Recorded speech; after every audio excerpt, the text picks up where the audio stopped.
Tolos, welcome to the show. It's Wire to Wire with Diesel and Cole Bryson. Without Cole Bryson, because Cole Bryson got a little sick this morning. And we're all hoping that Cole Bryson feels better eventually. I'm sure he'll be back on the show tomorrow. You, me, we're riding solo all the way up until 7 o'clock right here on the Fan Upstate. And I'm excited because it's 7 o'clock. We get to hear from the men themselves. We get to hear from Anish Shroff and Jim Szoke of the Carolina Panthers broadcast crew, because tonight is the inaugural Panther Talk show right here on the Fan Upstate. You've heard it on our sister station for years, but we have it now. We have the power. Excited to be here. Excited to hear from those guys, because man, what a Hall of Fame game it was. I know it was. It's not really even a preseason game, right? It's the preseason game. It doesn't count as a preseason game. But when you're a Carolina Panthers fan, and I'm sure it's the same if you're a Cleveland Browns fan or an Atlanta Falcons fan or whatever the case may be, if your team hasn't had a tremendous amount of success over the years, you're excited for literally anything that goes your way.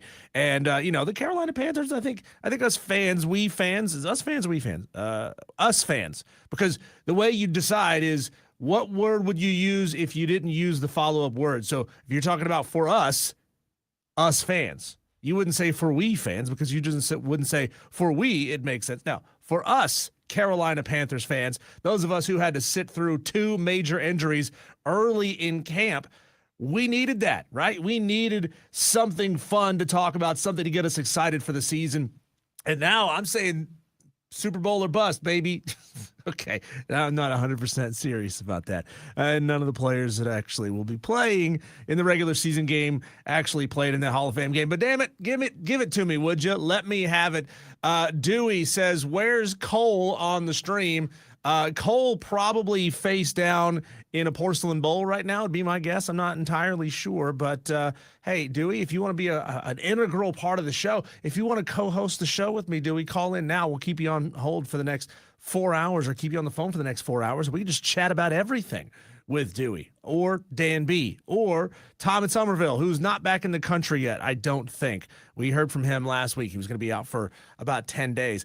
But a big show lined up for you. Got two great guests on the show today coming up in the very next segment. So here in just about 15 to 20 minutes, Grayson Mann of TigerNet.com. He's been obviously watching the first couple of days of Clemson Tiger Camp, the race between Christopher Vezina and Tate Reynolds, maybe separating just a little bit, depending on who you believe and who you read. We'll get his opinions on that.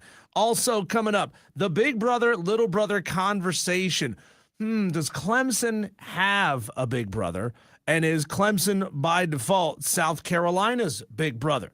I know Gamecock fans are totally going to just buy that and accept it for the way that it is. But these lists, they come out this time of year. People are saying this team is that team's big brother. I saw Miami was listed as like 5 teams' big brother, which is crazy. That might be the most of any. I didn't compare it to maybe the other options, the most likely options of Ohio State or Michigan or Texas.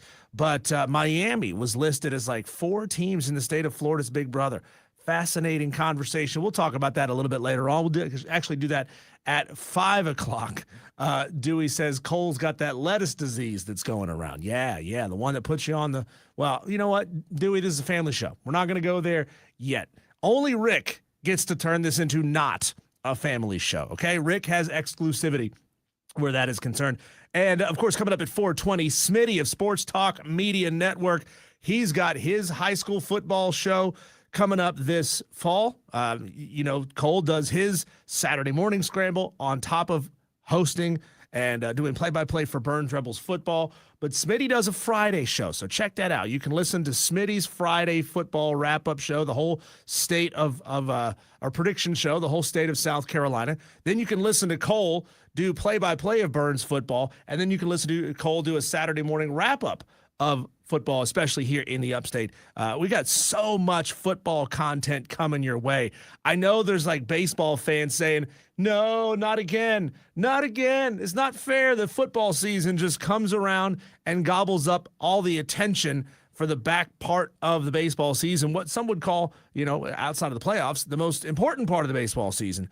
But that's what happens, football comes in like a bat out of hell every single time, and it just gobbles up all of the attention. We got a lot of football coming up for you in the show today. So if you like the old lemon-shaped football that bounces funny, we're going to be talking about it a lot here on the show. And I want to start with football here, okay? The Hall of Fame induction ceremony this past week was fantastic. Like I said, the game was great. We got maybe the best Hall of Fame game ever. I'm going to be real with you. I usually watch about a quarter of the Hall of Fame games, so I can't think that far back into my memory bank and say, has there been a Hall of Fame game that equaled what we saw last week between the Cardinals and the Carolina Panthers? I don't know, but Drew Brees was inducted, the lone quarterback this year that was taken in the 2026 class. Roger Craig, the running back, was taken. Obviously, everybody knows his time in college at SMU back when they were great the first time around. He had a great NFL career, of course, as well. Larry Fitzgerald, the wide receiver, taken. Luke Kuechly, the linebacker from your Carolina Panthers, and Adam Vinatieri, who was dropping crude, dirty, potty humor on the folks who were there. They're just there trying to see nice individuals get inducted into the Hall of Fame and thank their players and their fellow teammates and thank their coaches and thank their GMs. And then you got Adam Vinatieri dropping dirty jokes like this. This was uncalled for, I thought. Pat McAfee's here in the crowd today. Great to see you, brother. The only person who enjoyed holding my balls more than my wife. Good God, Adam. I know you played in Boston, but come on, man. Ohio is a God-fearing state. You can't be saying that stuff. She held for me in the off-season when everyone else was gone. Oh. Get that right. Oh, I know what he's talking about. That's gross, Adam Vinatieri. That is gross. But, let's focus on the quarterbacks here for this segment because the quarterback gets all the attention. They get all the girls. They get all the accolades. We all know that. Of the quarterbacks who are currently playing in the NFL, the starters who are playing, and there's like maybe one or two backups you throw into this conversation because things are wonky in a couple of places for a couple of teams. Of the current playing quarterbacks in the NFL, I'm going to break them down into a tier list of sure thing, on the doorstep, lots of work to do, and I just don't see it for making the Hall of Fame eventually down the road. And I know that there's not going to be any consternation over this. I know that there's going to be 100% agreement. So if you 100% agree with my list, you can call in at 844-326-3663. It would help it if I opened up the phone lines. I look over at our fancy telephone system here, and the lines are shut down. I hadn't opened up. Sorry, Dewey, for not having the phone lines open. I'm sure you tried to call in the first 8 minutes of the show here. But let's jump into the conversation. We'll start from the bottom and work our way up. Now, this isn't all the way at the bottom. This is what I call the way too early category. The way too early category of starters in the NFL that I think might one day be on the Hall of Fame list in the conversation. Way too early on Jaden Daniels. He was exceptional in his first year, but then he got hurt. Caleb Williams, he had a terrible first year, and then he lit it up in his second. We'll see if things can continue. But, there's some promise for Caleb Williams in Chicago, assuming the Ben Johnson train just keeps rolling the entire rest of his career, right? Because that's so common for great quarterbacks, a la Patrick Mahomes, to have just one head football coach their entire stint, and things are just hunky-dory, and everybody's holding hands and singing Kumbaya. Drake May, Bo Nix, Cam Ward, three guys on top of Caleb Williams and Jaden Daniels, who I think it's way too early to point to and say that is a Hall of Fame caliber quarterback. But of those, what is that, 5 names that I just listed there? 5 names: Jaden, Caleb, Drake, Bo, and Cam. I think Drake May, of those, is my early lean. And what's up, Scott?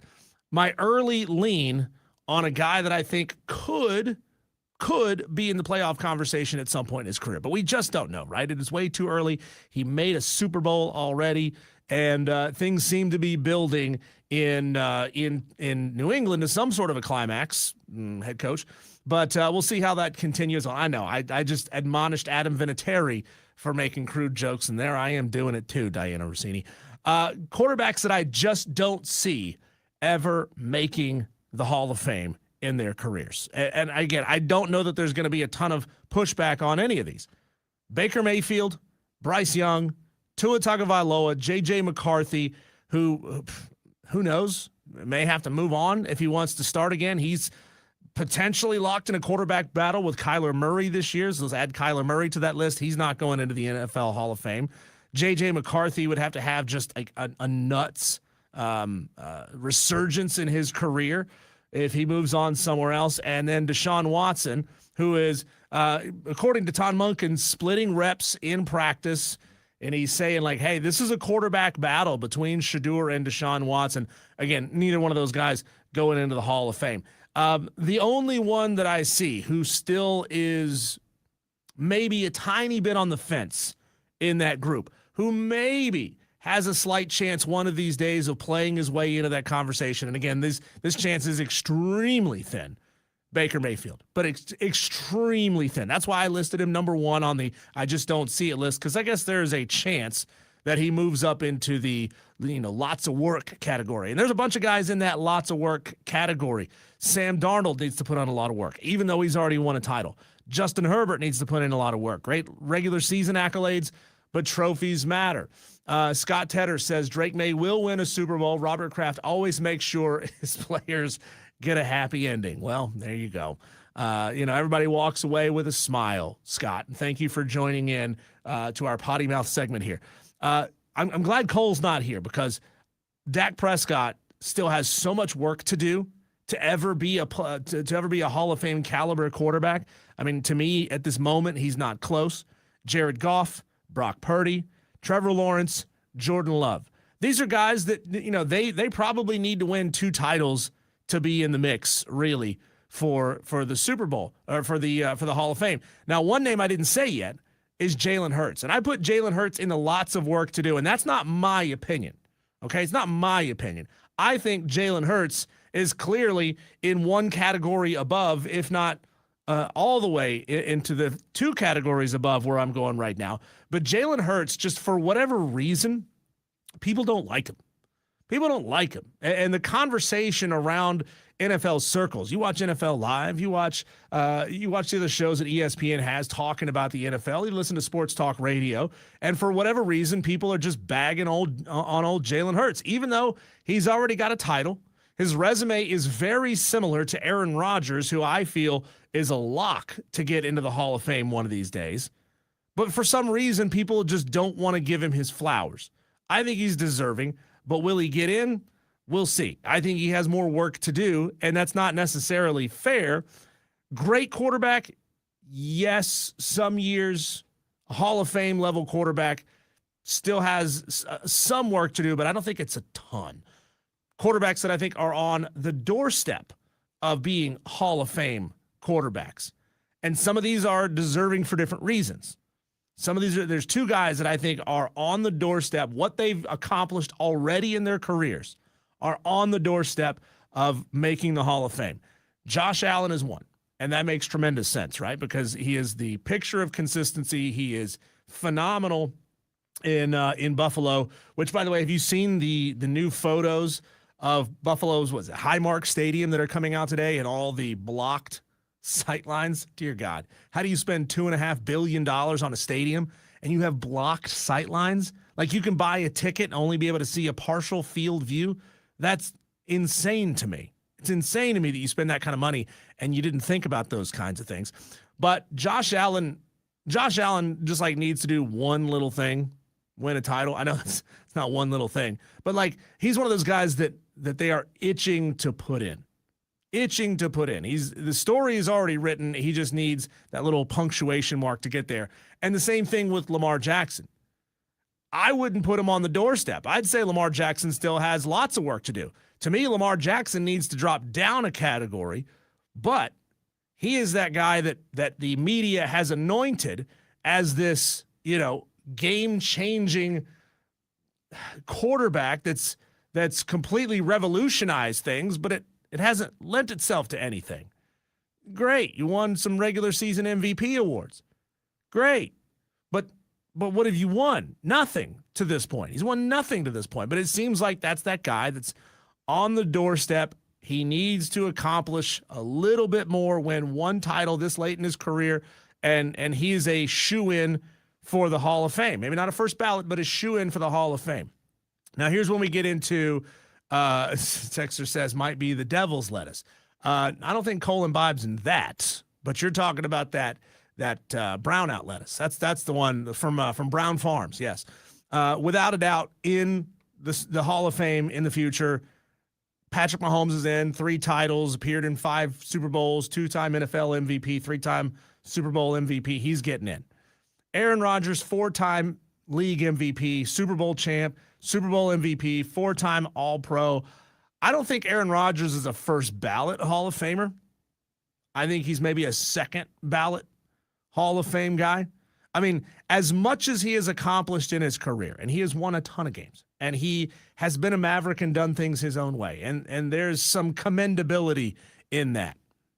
I don't know how the Hall of Fame selection committee is going to look on that a couple years down the road when it's his time. I mean, it may not be fair. It may not be fair, but it could be one of those things that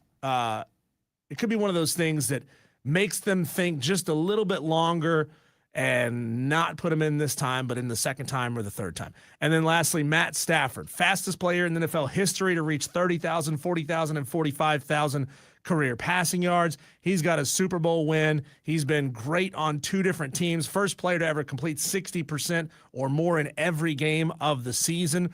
He is third on my list of in without a doubt because maybe there's just this tiny little sliver. This tiny little sliver of is one Super Bowl and a whole bunch of great statistics enough? I don't know. I'm not like 90. I'm like 99.2% sure that Matt Stafford right now, retires today, is in the Hall of Fame. But there's always that chance. There's always that chance that they say, we're going to make him wait a while, or we're just not going to put him in entirely. What do you think, Tolos? Am I on this list or am I off on this list? Again, Scott on the stream says Drake May will win a Super Bowl. If he wins the Super Bowl, New England is going to be set up, I think, for a whole new era of really good play. Will it be Tom Brady era dominance? Probably not. I mean, that's almost impossible to achieve a second time around with a whole new staff. But I think they're set up with Mike Vrabel at the helm and Diana Rossini doing all the recruiting for them to make a lot of deep playoff runs. And then maybe Drake May is potentially in. He's my young quarterback right now that if I had to put money on one guy on a long futures, Drake May, probably going to be in the Hall of Fame one of these days. What do you think, Tolos? 844-326-3663.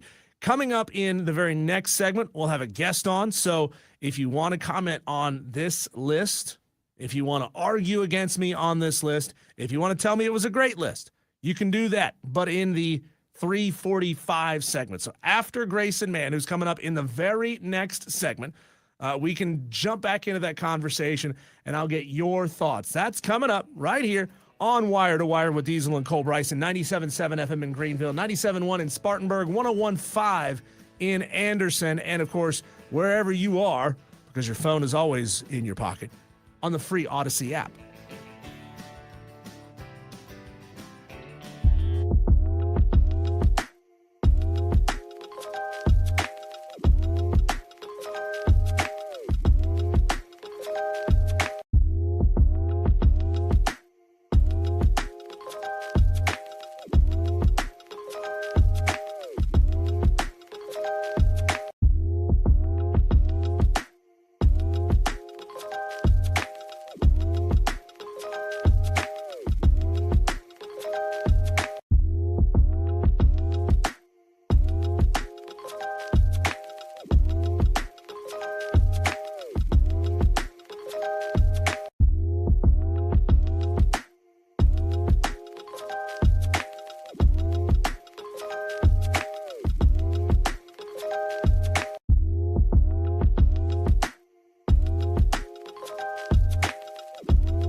off like an agent or anything, so maybe I need to step up my game. Well, here's the back and forth to that. We don't have a budget, so you can ask for money, but we don't have any. So joke's on you. I love to hear it, but to answer your question, Diesel, about the tenor and just the attitude of fall camp, it is I wouldn't say urgency is maybe the word that I would use, but it certainly feels, and I know that you hear that it feels different in the connotation in the sense of, oh, it feels different, like things are improving. It feels like a group and a staff that has learned a little bit of its lesson perhaps from last fall, where I think I remember coming on the air with you guys and thinking, this team thinks it's going to be pretty good. It was very relaxed. It was very matter of fact, business as usual. This feels more ramped up and more of this thing's got to get better and better quickly. Talking to Grayson Mann of TigerNet.com, who, again, is going to join us every Monday throughout the football season and beyond, because Grayson Mann does a great job covering all things Clemson athletics. Grayson, what was your thought last week? Your initial reaction when you heard the reporting out of the LSU camp that Sam Leavitt's looking healthy enough that if you didn't even know he had an injury, that you wouldn't be able to look at him and tell. I know it's like spring camp and there's a little bit of fakery going on, maybe a little bit of smoke blowing around college football. It's what happens this time of year. But, the Liz Frank injury is a significant injury for anyone, even if you have the best possible medical care. Are you buying that Sam Leavitt is 100% and ready to go for fall camp? I think I raised my eyebrow a little bit, Diesel, when the second surgery happened. There was a little bit of uncertainty in the spring, but this is a quarterback that's having to catch up now, essentially. And so I think for LSU and Lane Kiffin, they're trying to implement so much, and it's a portal-heavy roster. If you go and look at the rankings and just the allocation of talent, it's very portal-centric. So it's a new group trying to understand each other. And now their quarterback has essentially got a month to catch up. So is he fully healthy? He could be. Of course, LSU is going to do their own maneuvering on that. But I would be more concerned if I was an LSU fan is how does this all look in week one where there's already a ton of pressure on correcting this thing quickly? How does this look when the guy that is being paid a ton of money, not just Lane Kiffin, but Sam Leavitt to fix this, how is this going to look on day one with the operation? Is it going to be as smooth? That may give Clemson an extra edge, and something we talk about a few weeks down the road is this mashup of talent for Lane Kiffin. Could be great in November, but in September, how are we going to see this operation in the first few weeks? Good point. And, again, I don't know if I buy it, take it all with a grain of salt. Last week, Lane Kiffin essentially said that team chemistry is easy, and he's figured that out, and not to worry about the fact that this many guys with this much talent are all going to have to figure out how to play together as a team. Let's focus now on the Clemson Tigers. Obviously, that's your beat, but had to get in your thoughts on the LSU quarterback situation because that will affect the Clemson Tigers in week number 1 of the season. The quarterback race, as described by some folks that write for your website, say that it is widening between Christopher Vezina and Tate Reynolds. When they're playing best on best, 11 on 11, Christopher Vezina has just looked better, especially with the deep ball accuracy. If you were, comparing the two in CFB 27, the video game, is Christopher better in basically every category, another point or another tick on the chart, better than Tate at everything? Or are there aspects where you would say right now Tate Reynolds might still be ahead of Christopher Vezina? I think physically you're going to go out there, and if you didn't know anything about Clemson football, you just looked at number 2 and you looked at number 17, I think you'd be blown away to learn that Tate Reynolds, number 2, is a freshman, and you probably just off of physical attributes, the way the arm release and all that physical gifts that were advertised with Reynolds when he signed with Clemson, you'd probably be led to believe that, yeah, that's probably the guy, right?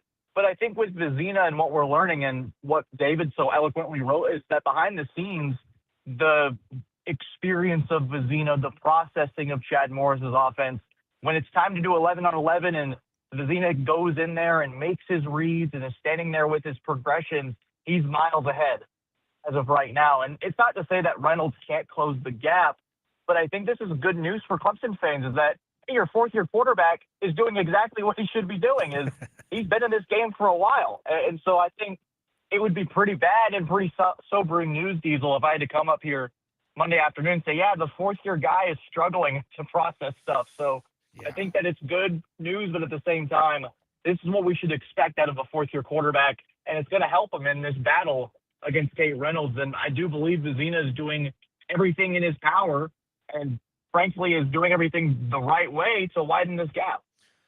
How would you describe his sort of command over the offense? Not playbook, not X's and O's, but his ability as a leader, because that's something that's always a difficult transition for a first-year starter. I think that Vezina really earned the respect of his guys last year in the situation that he was dealt with, where he got thrown in at the last possible minute, and it was a tough season. So there's a ton of circumstances that are going against you and your first start, and Vezina performed very, very well. And so I think, Diesel, we need to emphasize this on the first day of fall camp. This is a locker room that respects him and is willing to go out there and battle for this guy. And I think that's going to play a large part in it. This is the established veteran in a team that needs a leader, needs answers, and he's the one that's willing to provide it. And so I do believe that this locker room is behind him, not from just what Sweeney's saying, but our understanding is that is absolutely 100% true. This is a guy this locker room is ready to rally behind. You know, the defense, I think, is probably expected to be the strength of this team, at least early on in the season. I know that, you lose a bunch of first-round guys. That feels like a huge step back, but maybe it's sort of an addition by subtraction here.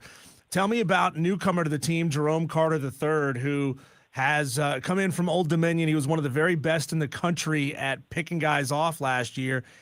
I think he's one of those guys that's got the potential to really change Dabo's mind even more on portal players. Tell me about the camp that he's had so far. Yeah, as advertised, Diesel. And I think when you turn on Jerome Carter's tape, it's exactly as you described. This is a ball-hawking safety that has tremendous instincts that I think when we worry about some of these players that are in the group of five, how does that translate from Old Dominion on Saturdays to playing Miami or playing LSU? I think these are very translatable skills with Jerome Carter, and that's been reflected so far in what we've heard about him through camp, is that this is just a dude, flat out, and someone that carries a lot of confidence. I remember speaking with him on the phone when he committed, and already just day one, ready to dive in, ready to get the understanding of this defense, feeling like I am one of these guys that is being brought in to be a solution to a problem. And I think so far you've seen in this Clemson secondary a lot more effective, a lot less susceptible to deep ball plays. Something that I think Clemson fans are clamoring to hear for is that the secondary is a little more buttoned up, and Jerome Carter is going to be a big part of that. How much, and maybe you might not have an answer to this question, Grayson Mann of TigerNet.com joining us, because they don't want to reveal this kind of stuff at this point. Where would you say Chad Morris's growth has been in his time since being at Clemson the first time around? He can't just dust off the old playbook, bring it out, and have it be successful all over again. Changes have to be made to adjust to the way current defenses are playing and vice versa. What would you expect out of Chad, or what has he hinted at so far that tells you here's some avenues that this offense might be going that we haven't seen from Clemson in a while?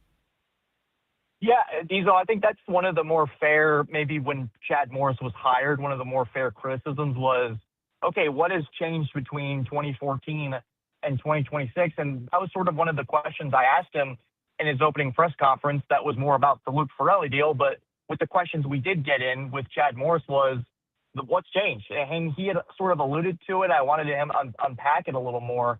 And he had talked about being sort of this nationwide traveler where he was going to different programs and seeing what worked for other places, but also what were they doing wrong in his eyes, and trying to collect as much data as possible so that when this opportunity was coming, he was going to be ready for it. It reminds me very much of Josh McDaniels in that second stint where he goes to the Las Vegas Raiders and does not go very well at all, but it's sort of those experiences they took, and he took that year off before joining Drake May and the Patriots as he went to different NFL programs to see what was working and what wasn't.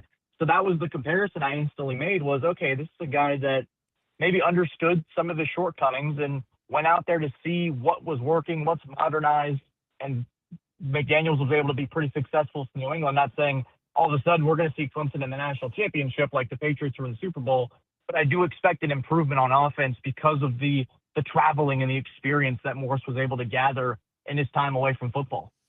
Grayson, I want to dive into some sort of hypothetical territory here for just a second. This is something that came down in the news last week, that with this Protect College Sports Act, of the Republican senator from Florida said, hey, we want to give schools essentially 6 months once this thing is signed to jump ship if they want to. After that, conference realignment is frozen. Now, again, this is contingent upon a vote actually happening, which keeps getting pushed back.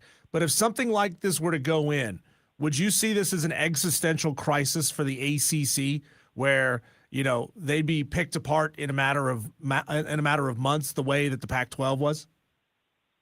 It could be, Diesel. I think there's one of those things where you have certain programs in this conference who haven't been shy about voicing their displeasure with how things have been operated. I think Florida State would be the program in my eyes to watch, as one that would want to make a leapfrog pretty quickly. I think the problem for some of these other schools, though, is that short time frame. 6 months sounds like a lot, but logistically, when you're trying to move conferences and find another institution, essentially, that has so many different governing interests. I mean, the SEC and the Big Ten, as you know, have so many rules and so many it's complicated. And so to make that move so quickly, I could see maybe the Big 12 being an avenue that opens up some doors. Maybe they're like, oh, Florida State could be a very interesting product there. But in terms of how it affects this football season, I don't see that being the case. But Sure. I could see this time next year being very chaotic as to the scrambling of some of these conferences. The ACC could be non-existent. I would expect by the end of the decade we have some semblance of a super conference, and maybe this is that first step towards that, where you sort of eliminate the problem by saying, hey, you got 6 months to pack up and move. If you can do it, great. If you can't, we'll probably have another avenue open here pretty soon. The what ifs, if then scenarios, all that stuff fascinates me, even though, we don't know if we're even going to go down this path anytime soon. But like you said, Clemson and Florida State and, a few others have made it very obvious that they are interested in getting out of this conference as soon as they possibly can. I know you're also covering, a lot of the Clemson players that are now making their way into NFL camps. What kind of notes do you have on those guys and guys that you think could have a big couple of preseason games that could get them some reps once real action actually starts? The one that I'm really fascinated, I appreciate the NFL for scheduling it as such, is the Jets on Friday night. I do want to see the quarterback battle with Cade Klubnik and how he's battling for a camp spot. I think it'd be important for Jets fans to have some semblance of a future at backup, and not saying Klubnik all of a sudden becomes your franchise quarterback, but he just recently got removed from Clemson. So how does he look? And a new NFL threads. Obviously, Cleveland as well with Deshaun Watson. Is he battling Shedeur Sanders? How is that progressing? But I think another name in terms of Clemson pros for me is probably going to be the Commanders with Antonio Williams. You saw, I think, a clip of Stephon Diggs calling 14 his number for Washington, called him a little bit of a hooper. So we'll see if some of these young rookies are going to make an impact. And that's what makes the preseason so fascinating for the football junkies, is this is the opportunity to maybe earn some dollars and earn a roster spot. Grayson Mann of TigerNet.com. My last question here for you. I want to talk about, your expectations or what you're hearing about how the running back situation or room will look and its usage this season. Obviously, last year they were in a bit of an unconventional situation, moving a wide receiver into play running back. Do you expect just that more straightforward, running back style? Will there be any use of Gideon Davidson out catching passes out in some space?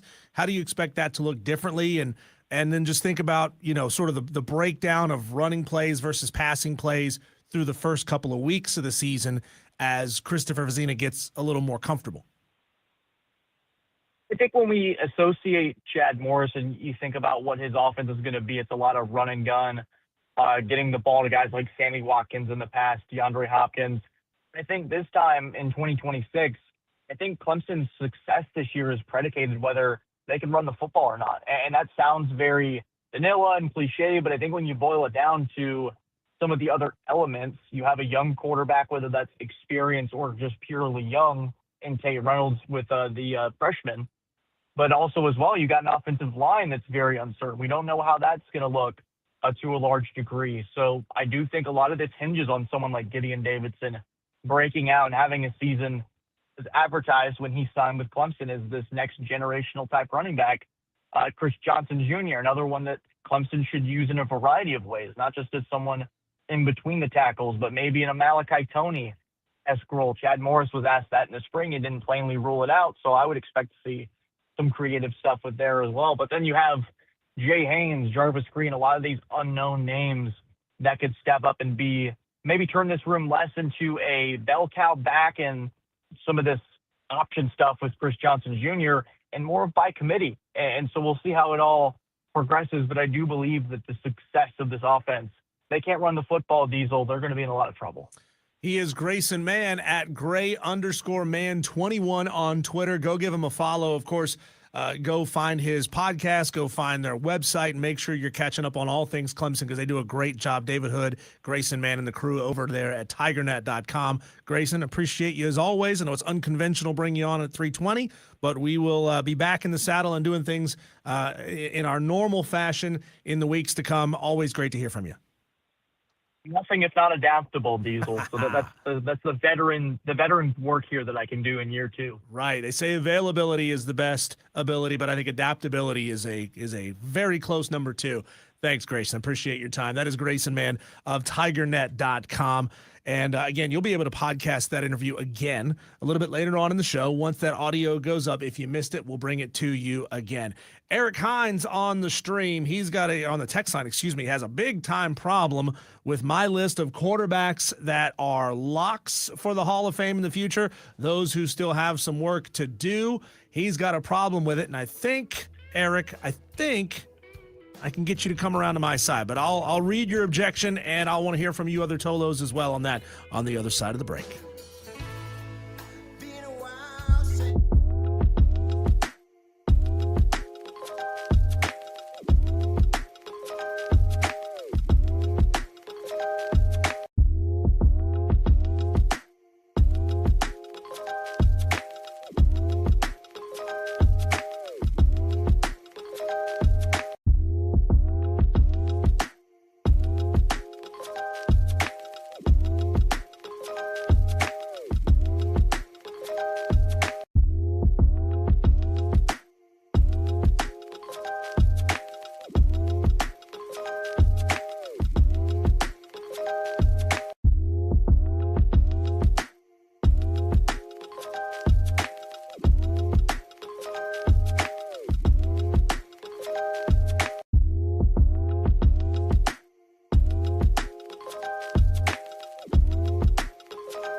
well, this time of year, you can't have a list without somebody getting bent out of shape. And I appreciate Eric Hines, Mr. Fly Eagles Fly, for, well, stepping up. You know, you raise your head up, you get whacked like a whack-a-mole. He says, your list sucks. By the way, this list was future Hall of Famers who are currently playing the quarterback position in the NFL, players who I think are locks, who still have some work to do, who have a lot of work to do, and sorry, guys, not a chance for you. Eric Hines says, your list sucks. Josh Allen, Lamar Jackson can't beat Mahomes. Hurts beat him once in the Super Bowl and outplayed him in the first one and almost beat him, and Hurts has a lot to prove. The last time the Eagles played the Bills, they made Allen look like Bryce Young in the Carolina Panthers.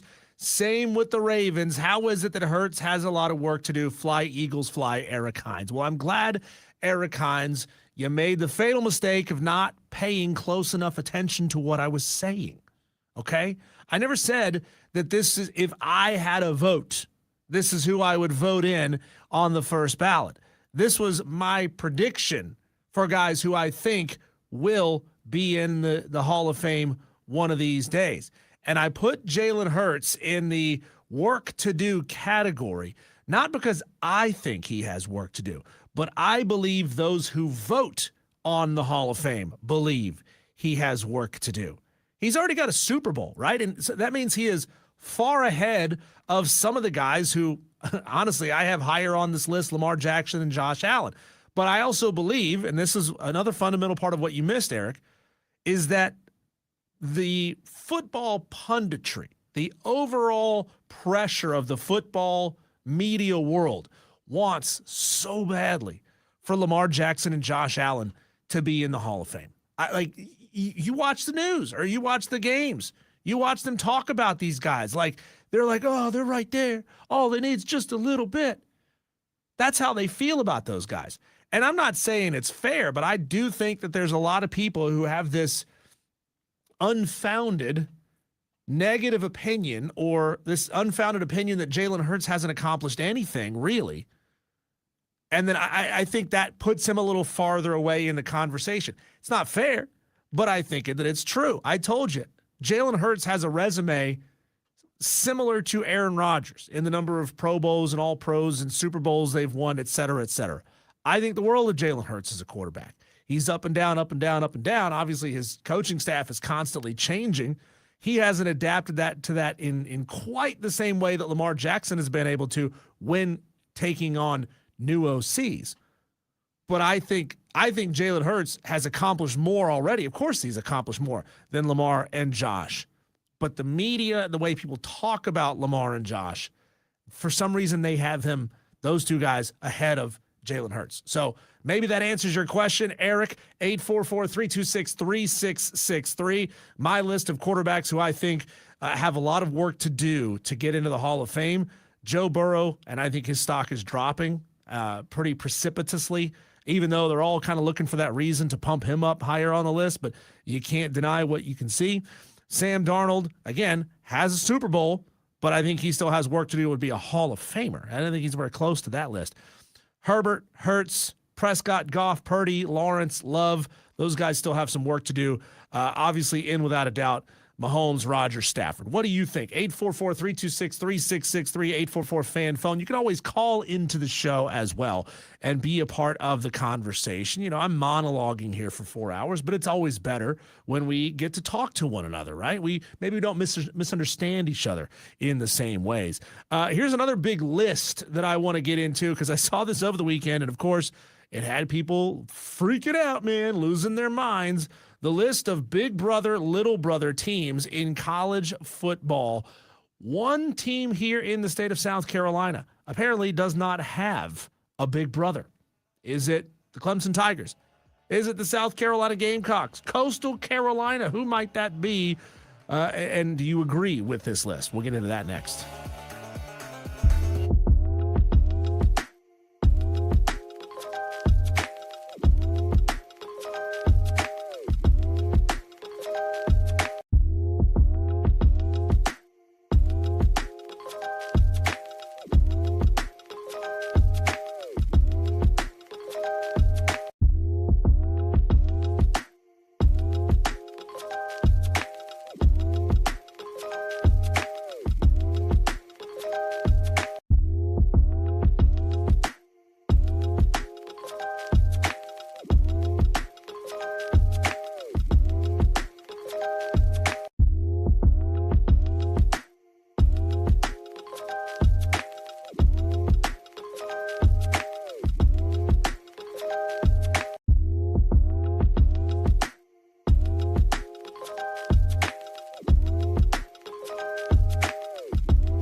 Well, tonight is a big night, Tolos, because tonight marks the very first Panther Talk right here on the Fan Upstate. You're listening in Greenville, Spartanburg, Anderson, on the Odyssey app. However it is that you consume our content, we appreciate you, and you're going to hear that Panther Talk with Anish Shroff and Jim Zoki at 7 o'clock right here on the Fan Upstate. I'm sure they're going to be in there, beating the drums, talking about how they're going to win every single game because the Hall of Fame game went so swimmingly for the Carolina Panthers. Good thing is nobody got hurt for the Panthers in that game. Now, you're saying these are third-string guys. Does it really matter if those guys get hurt? Yeah, eventually it does. I mean, obviously you don't want a season-ending injury from a third string, or maybe even especially Haynes King, because that guy might supplant Kenny Pickett as the QB2 on this roster.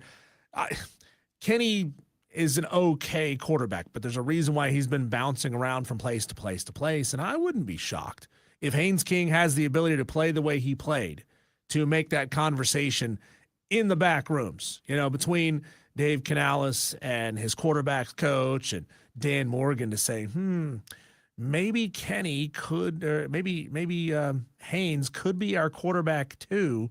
We'll see. I mean, there's a reason why some people were pretty down on Haynes King. There was a reason why people were down on Carson Beck, even though I believe both of those were a little unfounded. Winners win, right?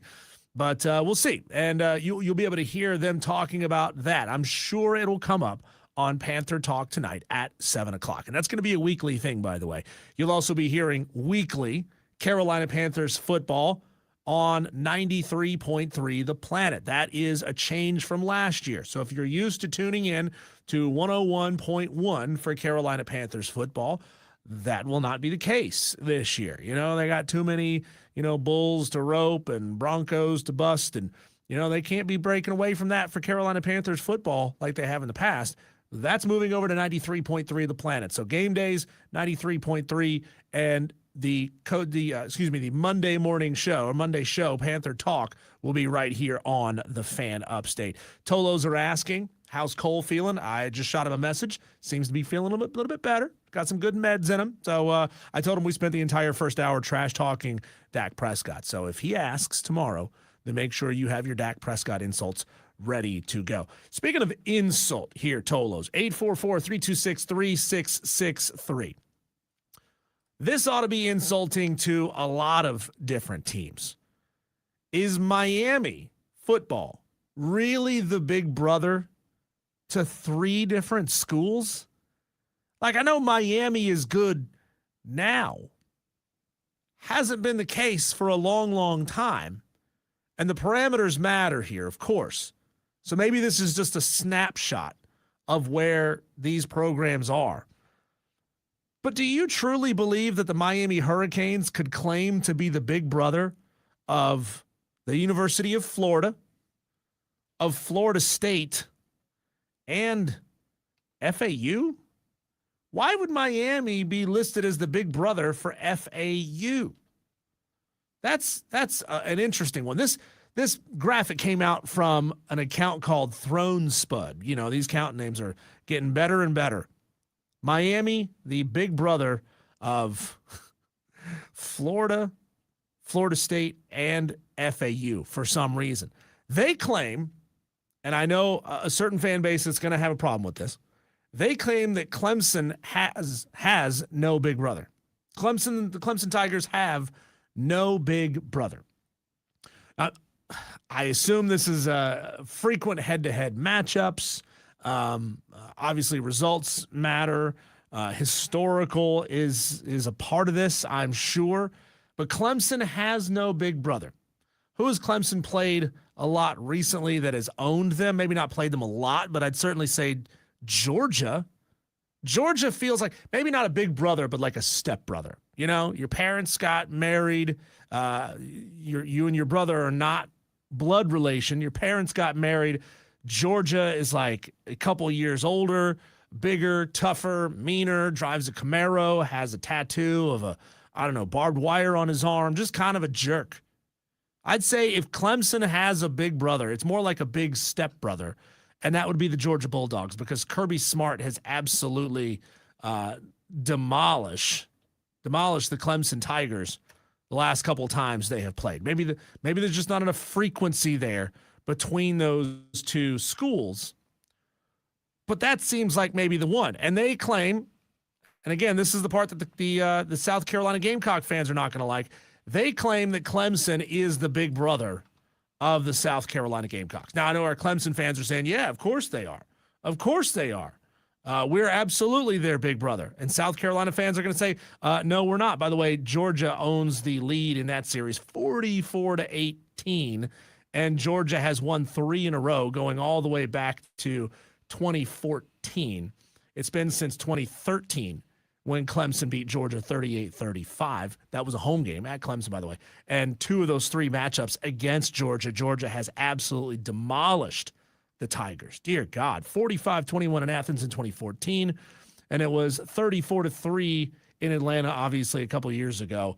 We don't need to re-adjudicate how my trip down to that game went. They also played him in Charlotte, 10-3 final in 2021.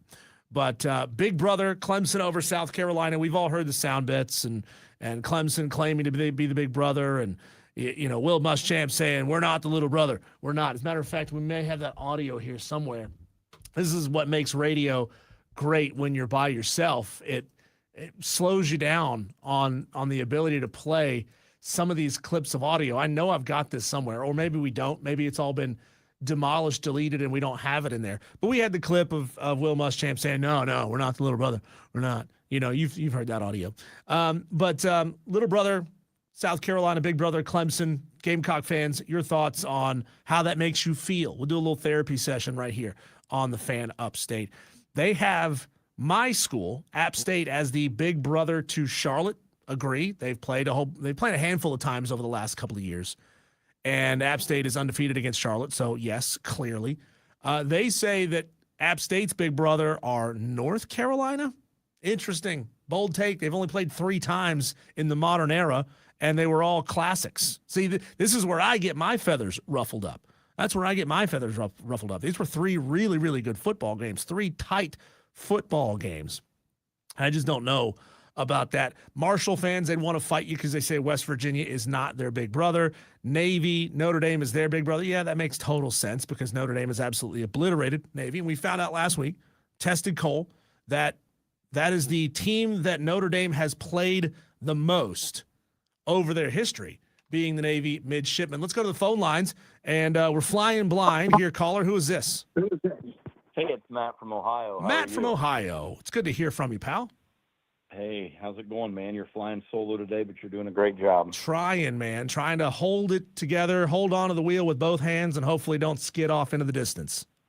Well, if you think about this whole big brother, little brother thing, one of the things, if you have a little brother, is the little brother always wants to be, like the big brother, always wants to be able to say he beats the big brother. So, I mean, I think some of those are those are accurate. I mean, Clemson and South Carolina, Clemson's had more recent success than South Carolina as far as national championships in the last, let's say in the last 20 years.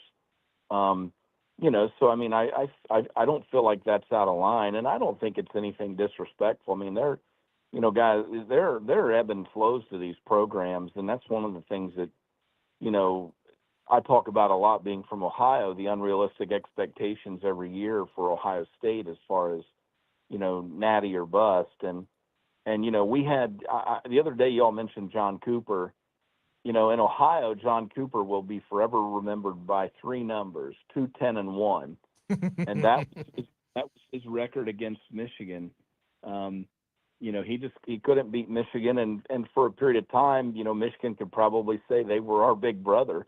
It's not, it's not necessarily a knock. It's just, sometimes programs have success, and especially with the in-state rival, I think people kind of aspire to be, like their big brother. And so, well, the list currently has Ohio State's big brother listed as Big Blue.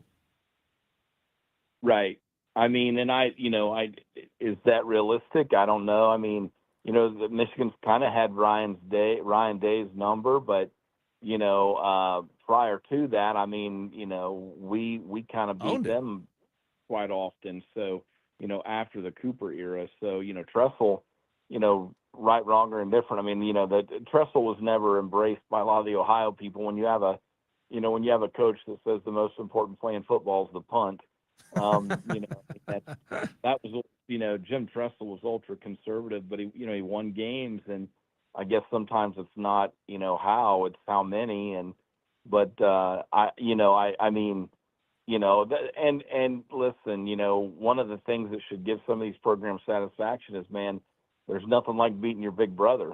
So, if people want to make those claims, and, I guess it's fun for discussion and, all that kind of thing. But at the end of the day, I mean, and the other thing we've talked about is, man, there's parity in college football today with NIL, with the investments that are being made, with the transfer portal.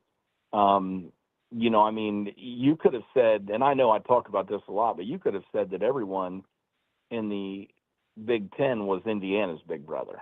I mean, true. So it there's, like I say, there's an ebb and flow, and at the end of the day, unlike our human relationships, your big brother is only temporary in college football. Well, after those comments by the new AD from Purdue last week, I think Curt Cignetti is going to make sure that he is now officially the big brother. He's going to turn his program into the big brother that puts his little brother's head in a toilet for a swirly after Purdue said what they said. I mean, how stupid could you be to go after an in-state rival that just won a national championship by saying, if you don't want to win titles, go to Indiana? When was the last time that, the Boilermakers, I mean, I guess they've had some success in basketball.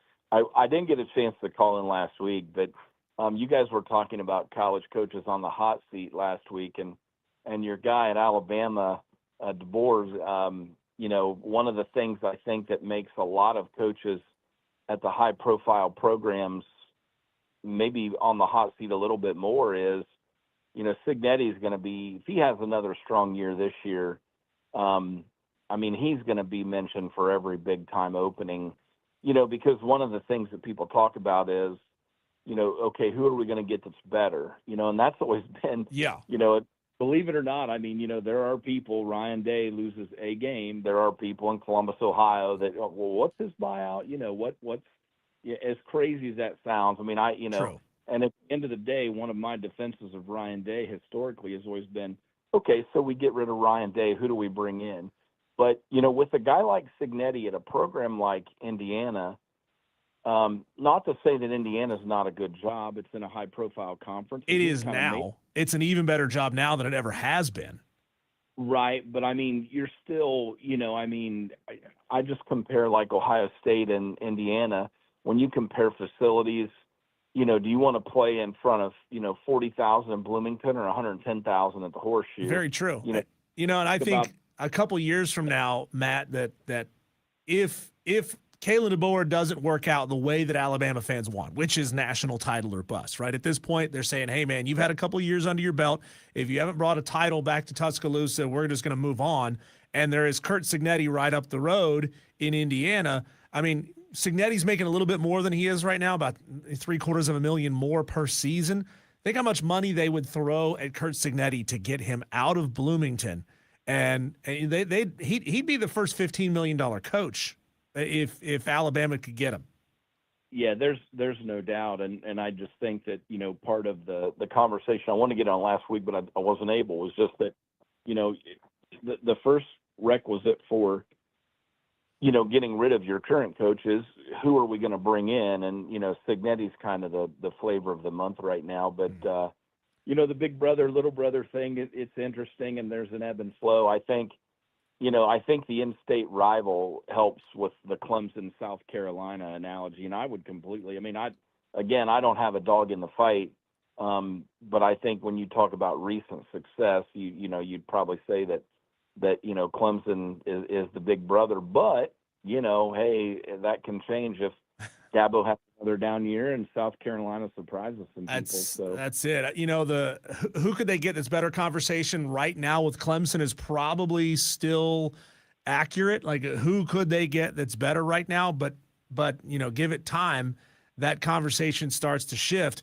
But, what's interesting about this, the listing of Michigan as Ohio State's big brother, this list says that Michigan doesn't have one. I would argue billable hours is Michigan's big brother because they have spent so much money on lawsuits lately. It is insane.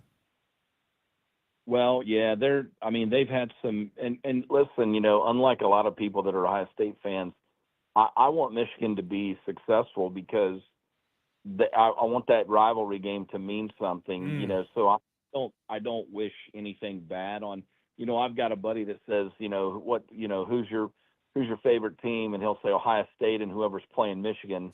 And, I don't wish anything bad on Michigan. They're a proud program. I hope that, some of the turmoil is behind them. I hate to see,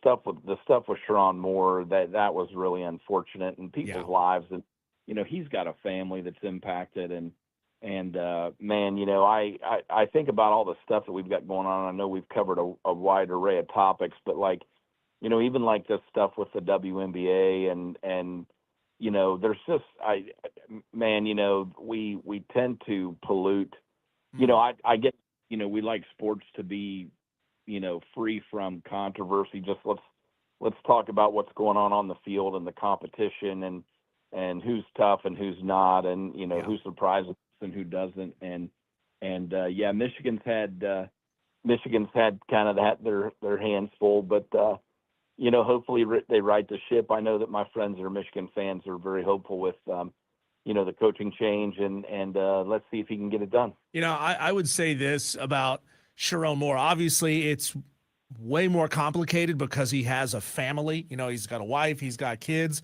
but love makes people do weird things. And you add that to an already tense situation of being a head coach who maybe is a little tight.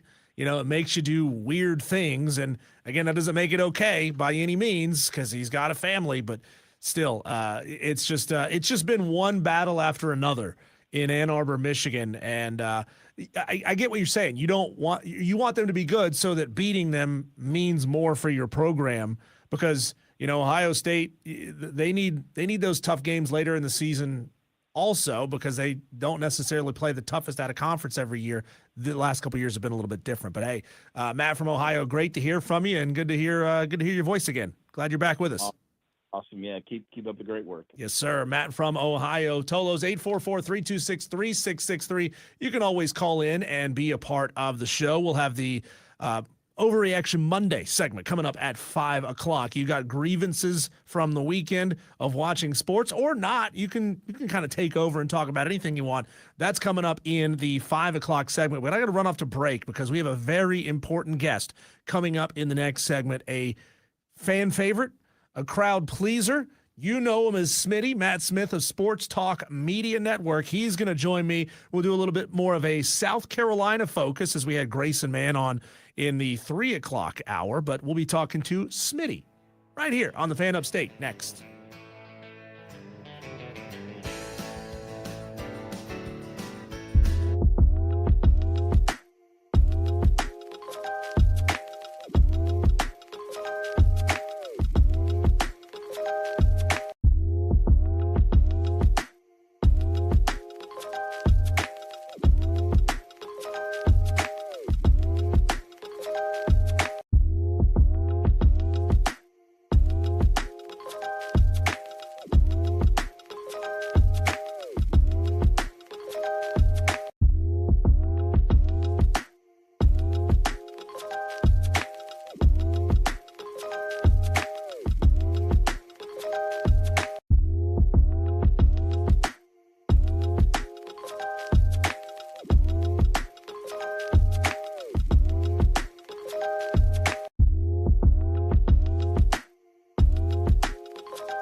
I can't leave our South Carolina Gamecock listeners out to dry because we already had a Clemson guest, Grayson Mann of TigerNet.com, on the show earlier. Now, I know our next guest is not 100% on the South Carolina beat, but he is as plugged in as it gets with South Carolina football, with Clemson football, even with some coastal football and high school football as well. Smitty of Sports Talk Media Network joining me right here on the show.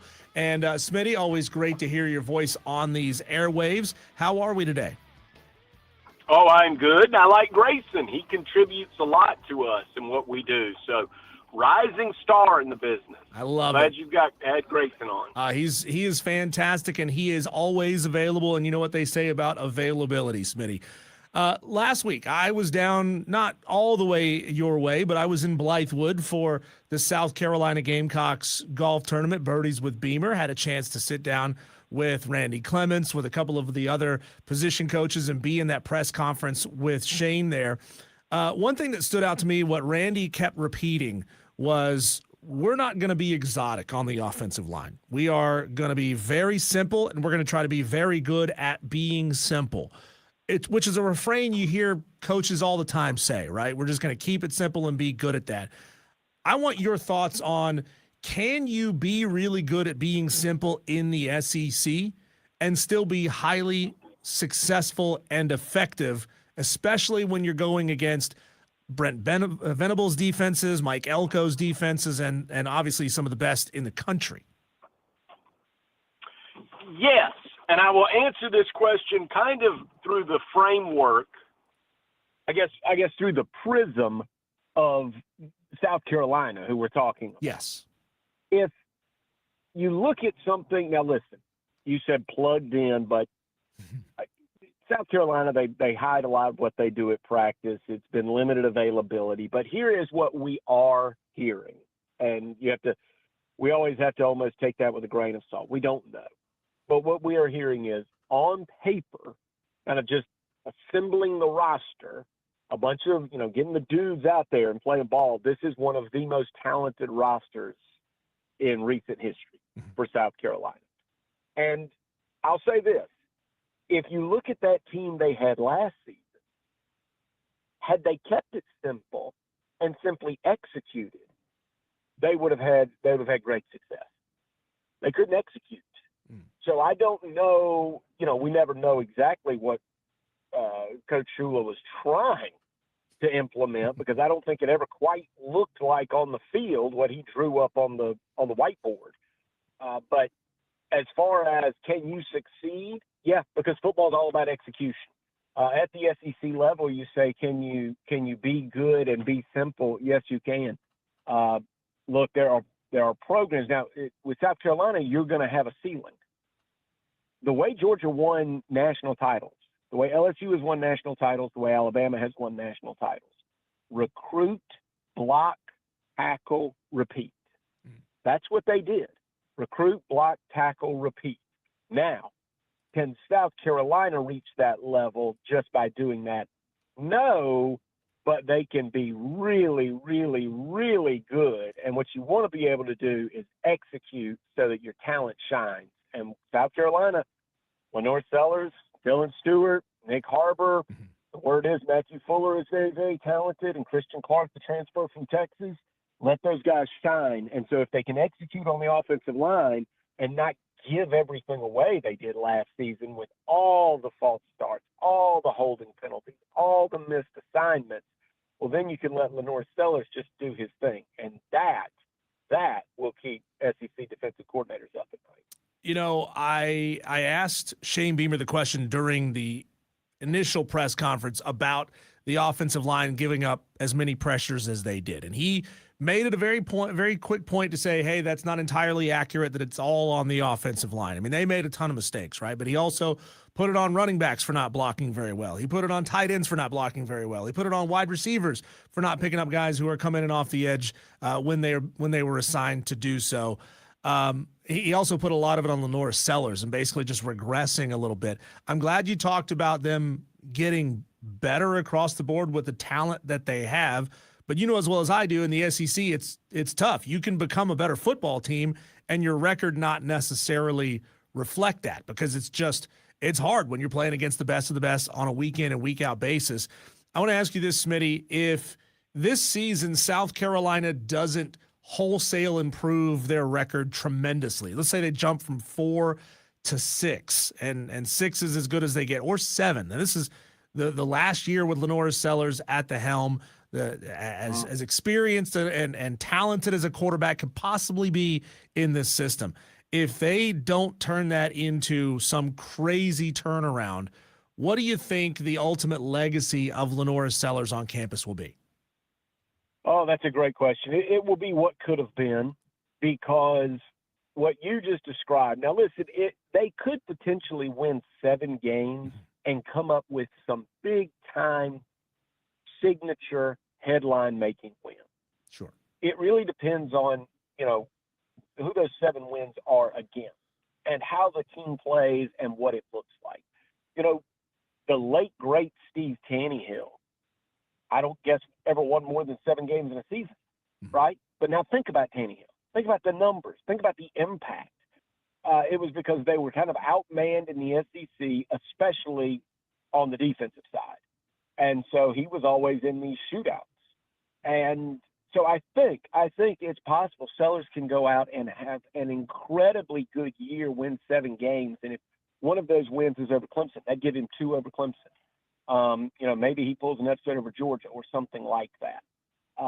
It's interesting. We always do this. We say before the season begins, what would a 7-win season look like, or a 9-win season look like, or a 10-win season look like? But you don't really know, because there are ebbs and flows to a season. There are injuries. Certain teams aren't going to be as good as you think right now, and some teams are going to be better. And just you have to wait and see. I'll answer your question. I think, to be honest, I think he's got to win more than 7, or this will be remembered as a what could have been situation.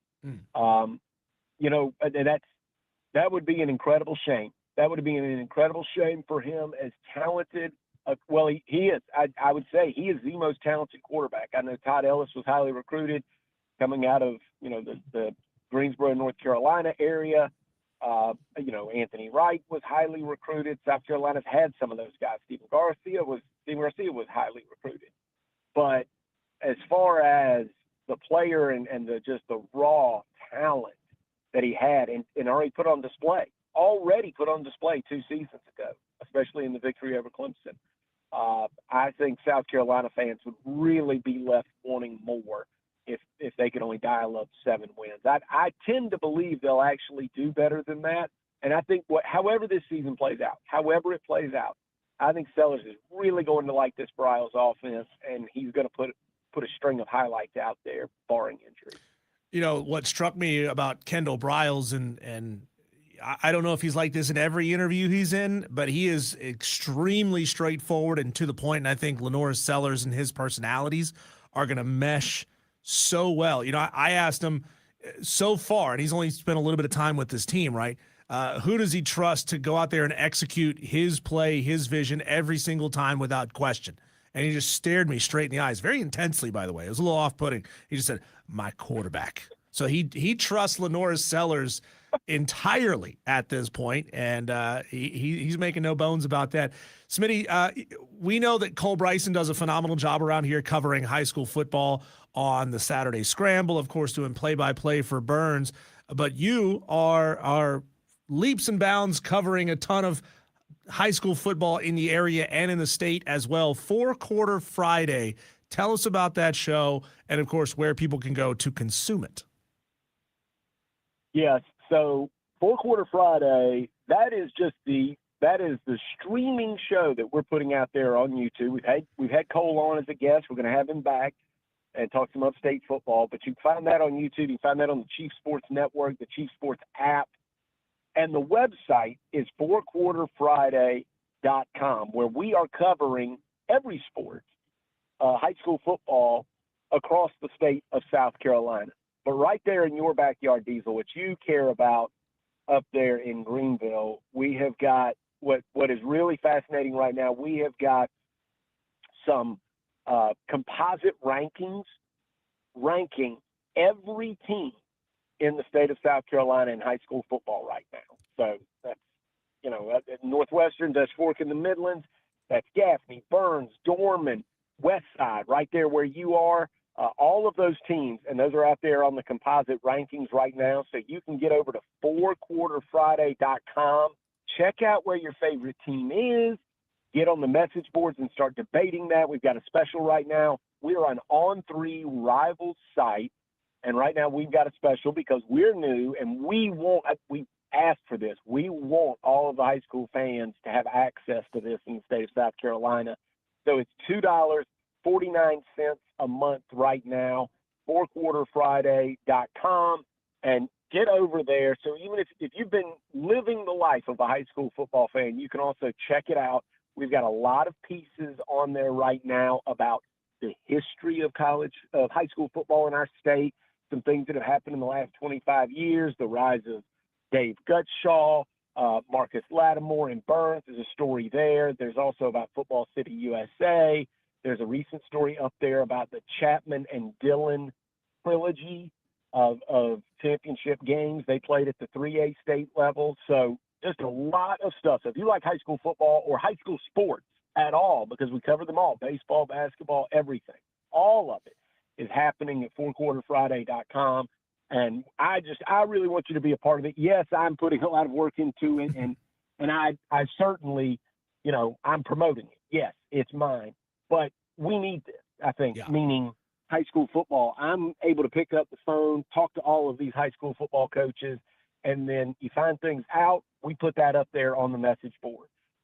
So it's something really cool. It's something that we've needed as people that cover and just consume and enjoy high school football in our state. So it's on there. And hey, Cole's going to be a part of it. We're going to have Cole on as a guest. We'll use him as a source because we've got to know what's going on with Burns football. It's such a big part of what happens in our state. So a very interesting question about that, Smitty, I would have, and I'm looking at your website right now. I'm looking at these composite rankings. Dorman, number 6 in the state. I'm not going to give it all away because I do want people to go to the website and consume this for themselves. Dorman is number 6. We can debate it, Diesel. Oh, it's so good right now. The rankings are so interesting right now. You got Gaffney at 9. Again, I understand it's preseason. Yeah. There's a lot of question marks. Burns, number 10. Are these rankings relative to the level that they play in or just straight up power index if all of these teams were put on a field together? Yeah, it's power index. So you have some teams. I think South Point's a 4A team, and it's ranked highly. And there's some teams in there that I already think are underrated. Rock Hill has 13 senior transfers coming in. And, this has got ESPN part of the rankings. This has some Sports Illustrated. This has some Massey ratings that are in there. And I don't know that formula can adequately calculate just the impact of some of these transfers and, quarterbacks, returning quarterbacks, good head coaches in new places or returning head coaches that have been building a program. So look, those rankings, they couldn't be perfect because if we did this with humans, they wouldn't be perfect. So it's a great thing to debate. The message board is the varsity club. But yeah, I think Rock Hill's a little bit underrated. You might not care about this. Carolina Forest in the lower part of the state, I think they're a little bit underrated. But you mentioned a few right there. You can already tell there's still a lot of power in the upstate, in the top 20. A lot of teams that are in Greenville, Spartanburg County that are listed in that top 25. Smitty, as we were doing our high school preview last week or 2 weeks ago, the fact that they moved MVP, Mountain View Prep, down a level, it just feels like they can kind of name their score against whoever they want because they're going to be such a power program as they always are. A lot of people wanted them put into their own division of prep schools that can bring in transfers the only way that they can, but they got rewarded with a softer schedule than they would have been playing. So MVP, they might be winning games 90-0 this season. It's going to be pretty ugly on their schedule. Oh, well, that's certainly something. That's definitely something we can't hide from that, right? Are the charter schools and everything that's going on, the changes, the number of transfers now in high school football. We can't hide from those things. Reclassification, we've got to talk about them. And I am I wouldn't say I'm coming around, but I'm sensitive to all sides on this, because in the end, it's about the kids and giving them the best opportunity to play. I know there was a rule change right before the season began that now senior transfers won't have to sit out a percentage of games. Initially, that was going to happen. You had a lot of players across the state that were going to be sitting out for 3 games because they were transferring in their senior year. But that's been revoked, and so that means Rock Hill is one of those teams that's greatly affected by that. And there's 13 senior transfers I mentioned. They're going to be eligible right away. And all of this starts tonight. There are jamborees in the upstate tonight, and we're covering those. We've got people there at the jamborees in the upstate, and we're going to get our eyes. I'm here in the lower part of the state, but we're going to get our eyes on some of those teams right now. Woodruff's hosting one. There's another one at Gaffney, I think, tonight. So jamborees are already happening, and we're going to get to report on the website, fourquarterfriday.com. We'll talk about what we're actually seeing now. Fantastic. fourquarterfriday.com. Find that website, set it as a favorite, and then, bam, you just open up your web browser, and it's there.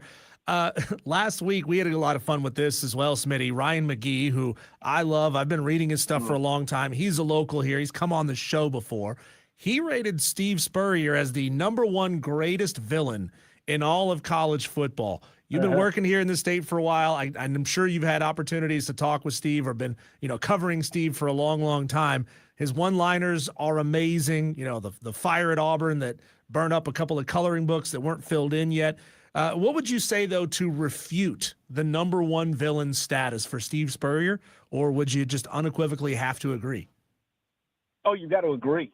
In the South, Darth Visor, I don't think anybody enjoyed needling the competition the way that Steve Spurrier did. Now, I mean, Gamecock fans and Florida fans don't think of him as, certainly as a villain, but I mean, come on. There was nobody that was better. There is no one that the competition hated to lose to more than Steve Spurrier. And look, it is absolutely 100% a badge of honor that he should wear proudly, because the big bad, the big bully on the block is not a loser.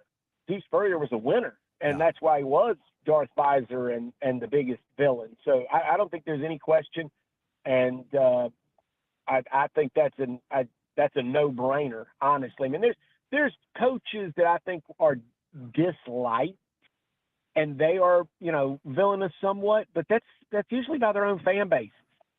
Steve Spurrier was the one that everybody embraced on his side, and the opposing sideline always had something to say about him. So I think it's a great pick from Ryan McGee, and the only pick you could make. Well, Smitty, you're not only the best, but you're the best of the best. And I want to remind you that we are bringing back the Upset Picks Challenge again this year. So as we have you on in the coming weeks, I know, go ahead and start building a strategy now. Start working on your algorithm now. But we're going to bring this thing back, and I think you can turn it around this year and be pretty good. Oh, you're giving me a kick in the pants. You're giving me an attaboy. Yeah, I'm trying. I'm trying to get you pumped up for this. I'm not going to defend my record, but all I would say is, I always mention like 3 potential upsets. And usually there was one that I got right. It was just never the one that I picked as my selection for our contest. Well, strategy wise, I'll leave you with a note. I ran across this week. This may be fodder for your show, and it's something you can toss around on the show today or tomorrow. Only 4 teams return 17 starters or more in college football this year. Notre Dame and Texas A&M are 2 of them. The others like Houston and Arizona State, I think. And teams like that win 55% of their games against the spread early in the season.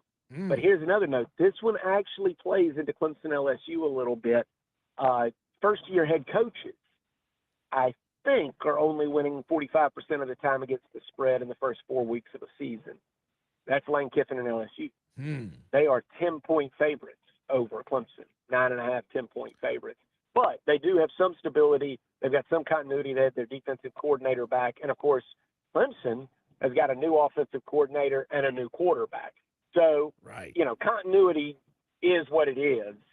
Just because you have your head coach back doesn't mean that you're not going to have a lot of new pieces that you have to fit in. But just something to keep an eye on. Just think about that continuity, especially in week 1 matchups like LSU and Clemson. Well, if you need a little something to help you sleep better at night, Smitty, just because an upset pick doesn't hit doesn't mean that it was a bad pick.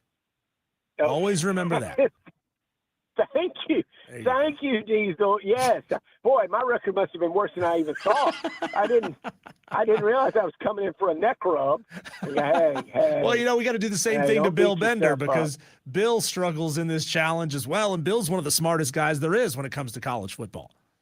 Oh, well, I must have missed so many. I think you're getting on me because I didn't pick App State a few times. Oh, I think I had. Here's Dan B coming in with the receipts. Dan B says Smitty was 60th last year. Oh, wow. Somebody has the standing. Yeah, he's got him. What? Wow, 60th. Well, I don't know how many people. Well, maybe you only have 60 listeners. No, I don't know. Whoa. Maybe, yeah. No, I think we had like 120 or some odd players finish with points at the end of last season. And there's a lot of players that finish with 0 because they're just terrible at this challenge. But, and again, I think 2026 is going to be your year, Smitty. I like the way you hold. I like the challenge. I do think I love the way you do it. And I'll have to think. I don't think I'm going to take Clemson as an upset pick. I think we've said this the last 3 times I've been on. I really like to see what they've got at quarterback. Hey, Sweeney's already said on multiple occasions, don't worry about it. Well, don't worry about it. Especially now that Lane Kiffin said. I'm worried about it. Yeah, after Lane Kiffin said continuity is easy and getting these guys to play as a team is not all that hard. I guess he feels like he's got something special this year, or he's just blowing smoke. It's hard to tell. Hard to tell. That's hard it. to tell. And week 1 is never. They're not fully formed products yet. You're right. And go back and look at all the scores. Whatever the Georgia Clemson had that 7-3 game or something where DJ Uiagalelei threw the pick 6, something like that. I mean, this is what it kind of looks like in week 1. So it's going to be a hard pick, but I don't think I'll take Clemson in that one because I just want to see Christopher Bazina.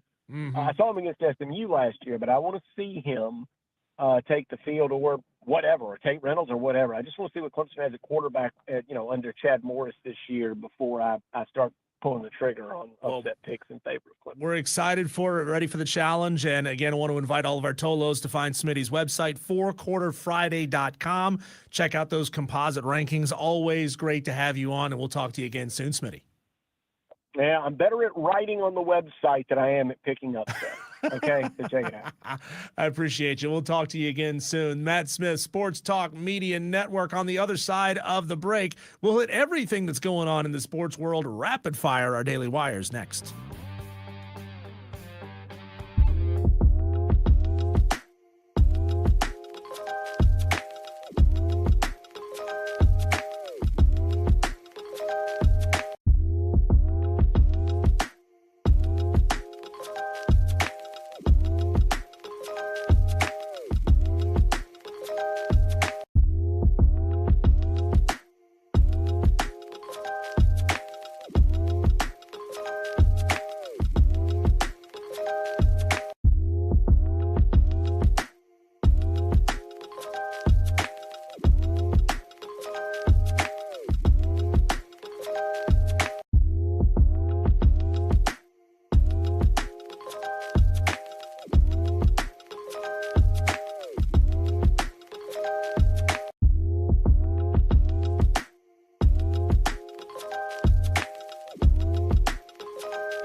Well, a whole lot to get to and not a lot of time to get there. The Braves dropped 2 of 3 over the weekend to the New York Yankees. They fall now to 71-47 on the season, which is still really good for the Bravos.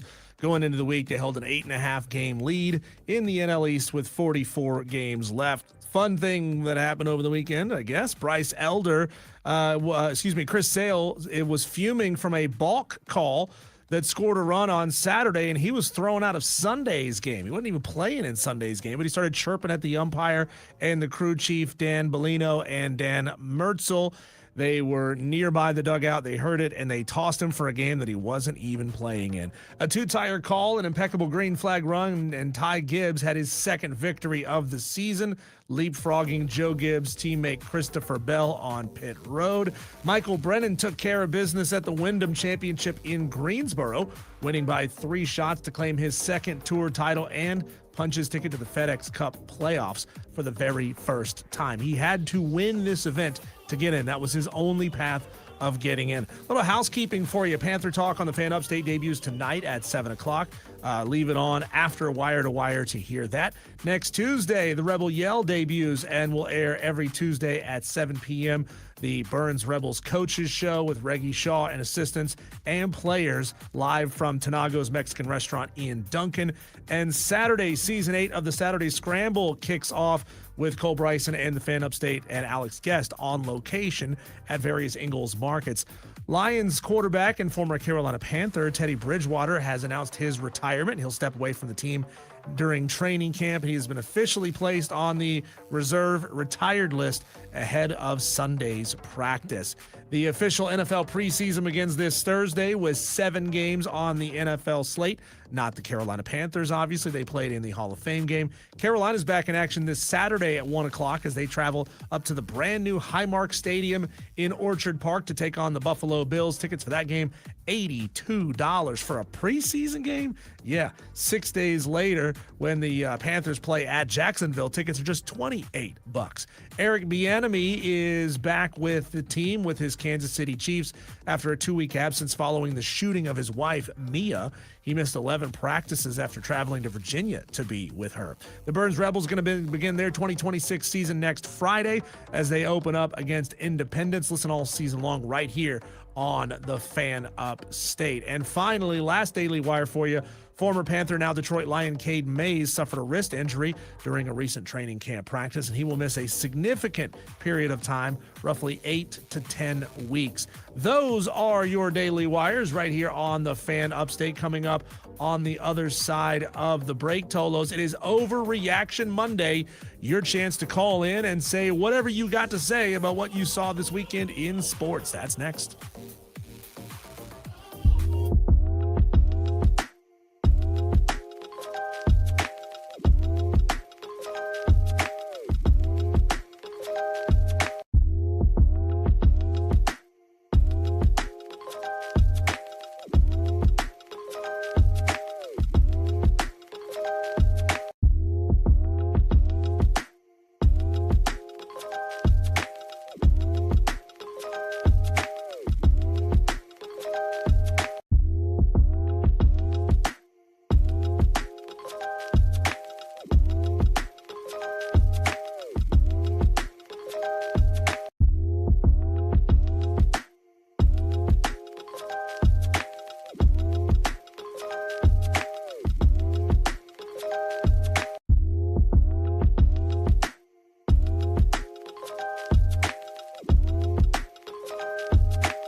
When given the opportunity to speak on an opposing quarterback under the conditions of anonymity, what are college coaches and coordinators saying about the players that they're going to face this season?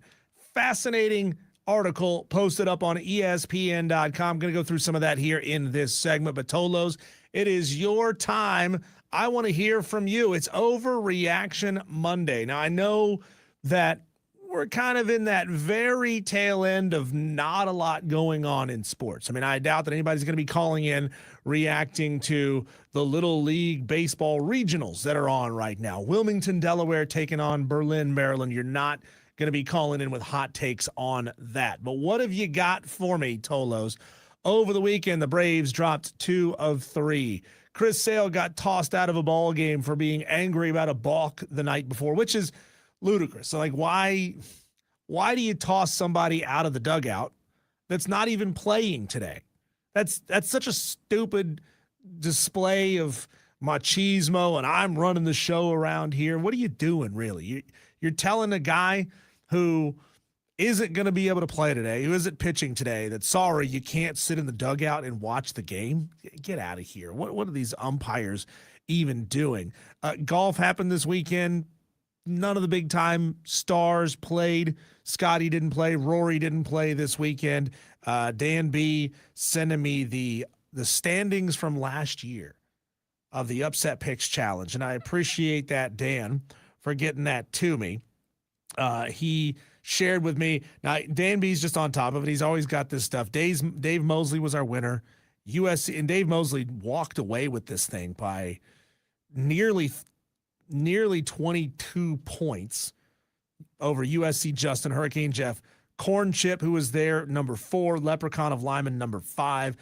I have basically blacked it out of my mind, Dan, where I finished. So I don't need you messaging with my finishing position. I know it wasn't great.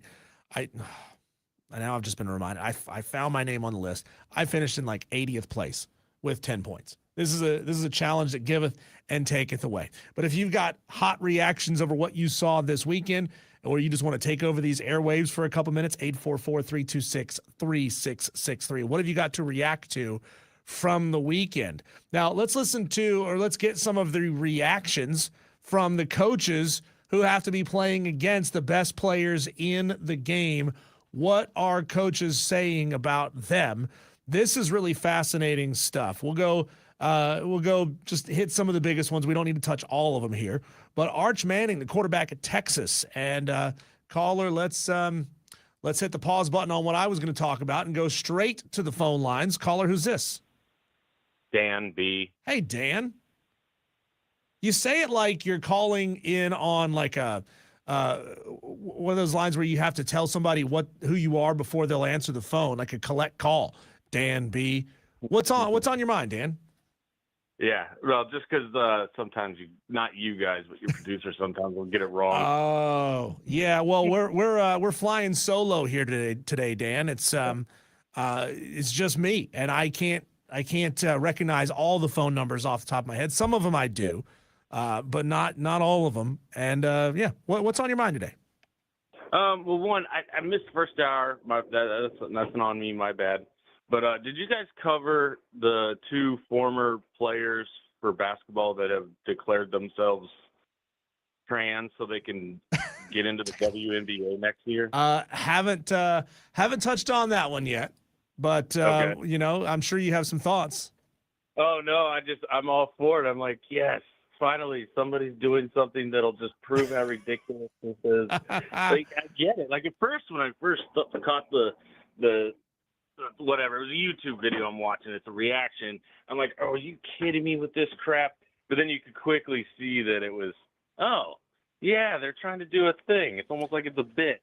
Yeah, this feels like something the Daily Wire would do. They had that movie a couple of years ago where they put, what was it, like a male player into a female sport, and which is just Ladybugs all over again. I grew up watching the movie Ladybugs, Rodney Dangerfield movie, where he disguised his nephew as a girl so that he could play girls soccer and win the league. I mean, the WNBA really is turning into a farce, isn't it? I mean, Yeah. you tune in and watch the games, and when it's the Fever, at least the stands are packed. I'm not talking about whether or not fans are showing up to the game. Just the media coverage is nothing but bad for the league. Yeah, I don't disagree. I mean, it's whatever. But I guess we'll see how this blows up and gets them some more, media coverage. What are they going to do, Dan? Are they going to say that clearly a biological male can't say that he identifies as a female to go play in this league? Yeah, we'll see. That's a good question. That's where they're basically the WNBA, no matter how they handle this, they're going to lose. Do they have to let these guys in? That's really interesting. Well, either let the guys in, and that's a fail, or you clearly are not going to be for trans rights, and no trans are going to get in, so you fail. Like there's no win. You can't win. It does. It's pointing out the absurdity and the catch-22 of it all for sure. Yeah, exactly. What are your thoughts on the race this weekend, Dan? Yeah, no, I thought it was okay. You thought for the longest time Blaney was going to just dominate because he was dominating the first two stages, but then it became a real race in the last 20 so laps between Ty Gibbs and Christopher Bell. There was strategy involved and so forth, but the thing I'm a little confused. I mean, I sort of get it, but I just don't. Like, Iowa's been around for a while. The track just looks like garbage. It had a repave 2 years ago, and then they went to it for the first time, and that's the part I don't know for sure. But we've only been going there for the last 2-3 years now, but now it's getting a complete repave. They are going to tear the entire thing up, and then hopefully a year's time, give or take, it'll be a brand new track all over again.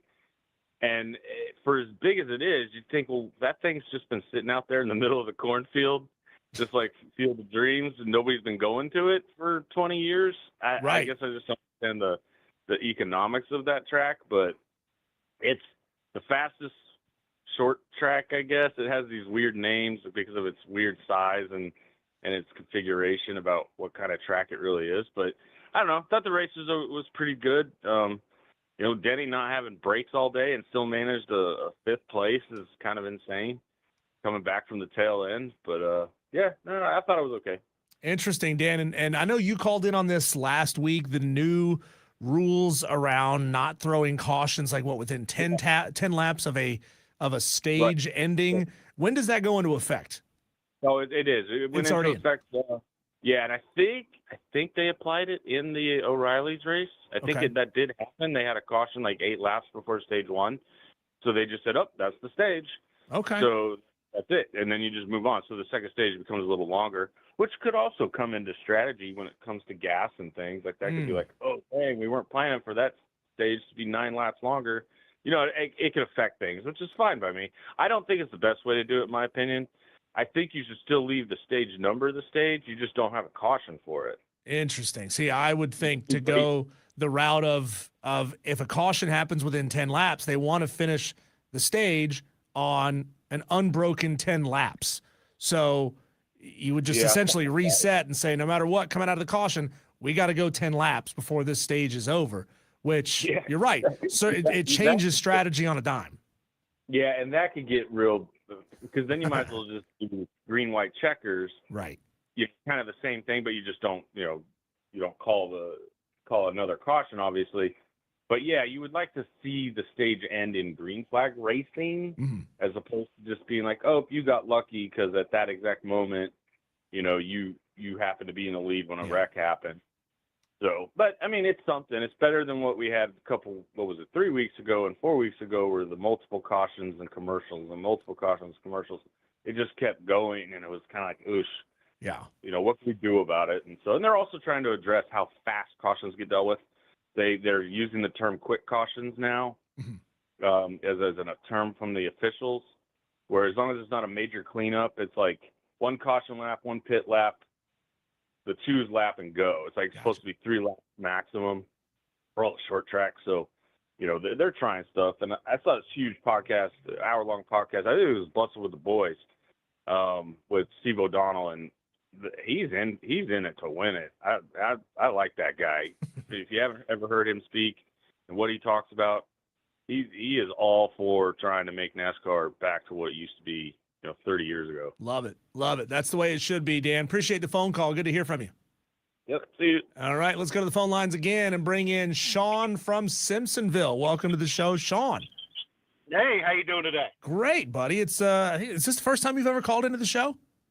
No, I've called in a couple times. Okay, okay. I'm the LSU guy. You know? Oh, yeah. What? So are you believing Lane Kiffin when he essentially says that team chemistry, it's no big deal. I got this. I can get all these 5 stars with egos and big bank accounts and G-Wagons to gel together as a team like that. It's no big deal.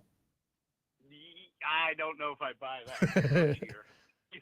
Second year, yeah, I can see it making an impact. But the biggest sports news of the weekend is the WNBA might actually become watchable now. Yeah, that's true. That's true. I mean, it's watchable because it's a crap show. And how do you not put some people in who claim to identify as something that the WNBA has to put into their league? Yep. And you know what? They shot themselves in the foot. I mean, they all came out against Sophie Cunningham when she spoke out saying, hey, men don't belong in women's sport, whether if you're born, whether you're transgender or not. And they went out and said, oh, we believe in this. And now all of a sudden this is what's blowing up. Like, yeah, they really shot themselves in the foot here. So ultimately, do you believe that these two guys will play in a WNBA game or will some sort of loophole be found at the last minute? They're going to have to come out and say, they're going to have, and unfortunately, now you're going to have to make the definition of what a woman is for the WNBA. That's where they they should have let Sophie's comment be and not even comment on it. Let them have their personal opinion. Biology has its definition. Politicians have another definition. Are we really letting the WNBA decide what a biological male and female is? Yeah, I don't know. I mean, it's crazy. And the worst thing is you look at their 2 top players, Caitlin Clark and Sophie Cunningham. The 2 of them, they are the top 2 jersey sellers in the WNBA, and they account for 65% of the jersey sales. Unreal, right? Isn't that crazy? If I'm the WNBA, I am trying to drum up controversy in other parts of the league, right? All the controversy is around Caitlin and Sophie right now. And if they can see, like, look, maybe they think to themselves, this is not what we want our league to be about. But guess what? There's some controversy in other teams and other matchups that we could exploit. I would be doing whatever I could do to get that conversation going rather than trying to keep all of it on what's going on with the Indiana Fever. Right, exactly. I mean, it's just ridiculous that they're doing that. Those are your 2 megastars. Why? That's true. You would think you would get the controversy away from them, and say, hey, here's our meal ticket, That's it. And then, there's people what was it? Gosh, I'm blanking on his name now. The ex-football player who said that Caitlin Clark should just go ahead and get out of the WNBA because the league doesn't need her anymore. Oh, dear God, that would be the worst possible decision. Acho, which one? Was it Emmanuel Acho? Ocho Cinco. No. Oh, no, Emmanuel, I know who you mean. Yeah. He said a couple weeks ago the league doesn't need her anymore as a lightning rod. No, that's the only thing keeping your league afloat at this point. Right. So. Yep, Caitlin and Sophie are the only ones that are keeping that league going. There you go.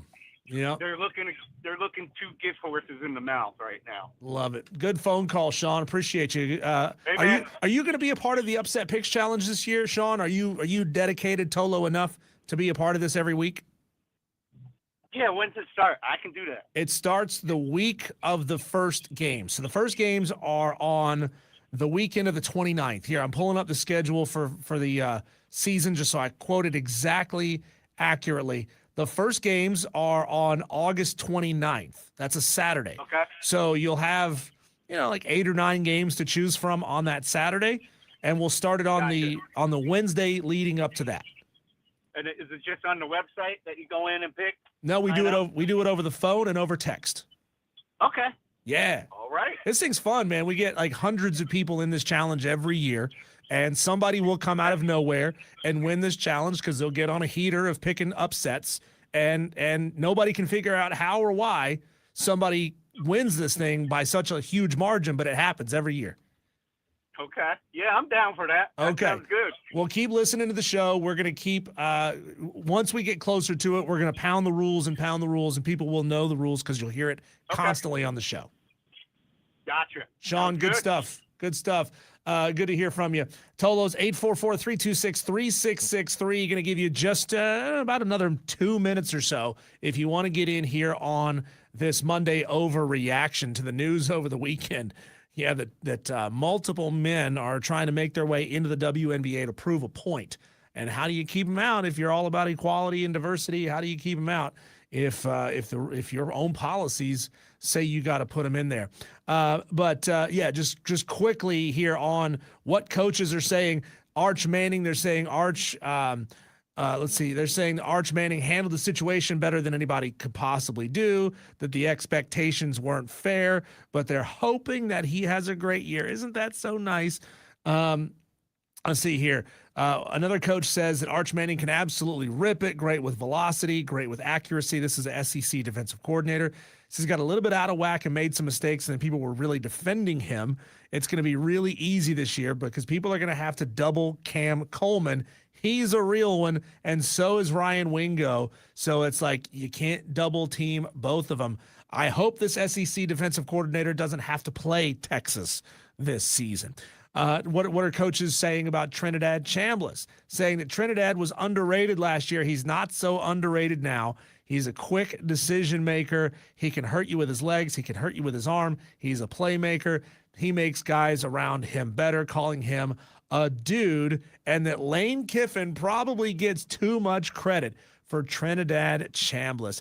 Fascinating stuff, Tolos, and you can find that at ESPN.com. What other defensive coordinators and head coaches are saying about players that they have to face this year and other players around college football. But when we come back, let's keep it on the football conversation. If you missed this earlier, I had a chance to catch up with Grayson Mann of TigerNet.com. The race between Christopher Vizina and Trent Pierman separating just a little bit, maybe, as camp moves along here in the opening days. Well, I know there's not a ton to talk about when it comes to at least stuff that you and I can see. It comes to these quarterbacks, but Grayson Mann is around the program. He is following them as closely as anyone possibly can. We'll get a little insider look on Clemson football next on the Fan Upstate.